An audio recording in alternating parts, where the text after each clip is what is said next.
Greetings, I'm Jamie Stangroom, a Star Wars fan in the UK, and I'm talking to you on the eve of the release of the first ever live-action Star Wars streaming series, The Mandalorian. I've paid my Disney Plus subscription, and the wait is almost finally over, and I can't tell you how excited I am.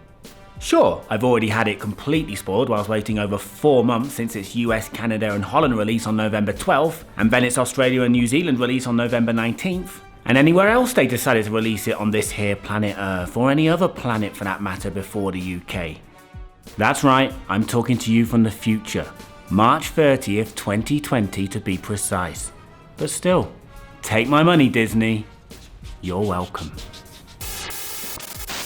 So it's November the 11th, and tomorrow The Mandalorian officially launches in some countries. And just last week we learned that the UK will get its release on March the 31st, 2020. Really? That's over 4 months later. Brexit might have even happened by then. I'm actually in Mexico at the moment and they don't even have a release date. Don't build an electronic wall, Disney. Now I realise this is a first world problem, but in this internet age that we live in, it is gonna be basically impossible to avoid spoilers. So I'm gonna watch this thing on March the 31st, already aware of every twist and turn that's coming to me. And this creates another problem because it's gonna force fans to seek alternative options, and the pun was intended there. And I don't blame people for wanting to do this. I'm personally not gonna do it, but people are going to go and explore, should I say, less legal ways of viewing this thing. So the question is, why is this happening? And the answer isn't exactly clear.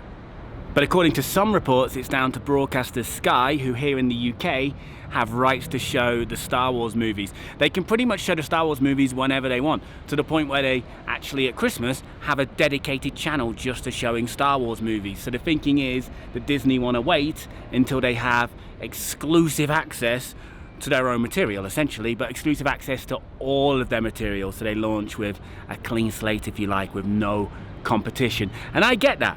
I do get that, and this actually extends beyond Star Wars as well. There's Marvel content still kicking around on Sky here in the UK, and also Netflix as well. So I do get that, but then we also do have some kind of Disney platform here in the UK already called Disney Life. So why not put The Mandalorian on Disney Life for now, charge appropriately, and then put it on Disney Plus when everything's been sorted out elsewhere? To me, that would make sense. That would make a lot of sense, because they're going to lose business anyway with the fans who do go and find another way to view The Mandalorian ahead of March the 31st. That way fans don't feel they have to cheat the system, and those who do wait, like myself, won't have the experience ruined. Just a thought. Rant over. If you're new to this channel, I focus on the pop culture in the form of podcasts, documentaries. I track down movie locations, TV show locations, and I do a lot of interviews with Star Wars actors and with those from behind the scenes as well. So if you like the sound of all of that, then why not subscribe to the channel, and because Lando says so. Make sure you subscribe to the channel. Jamie Stangroom told me to do this because he's a ridiculous human being, which I've discovered in a matter of a few minutes.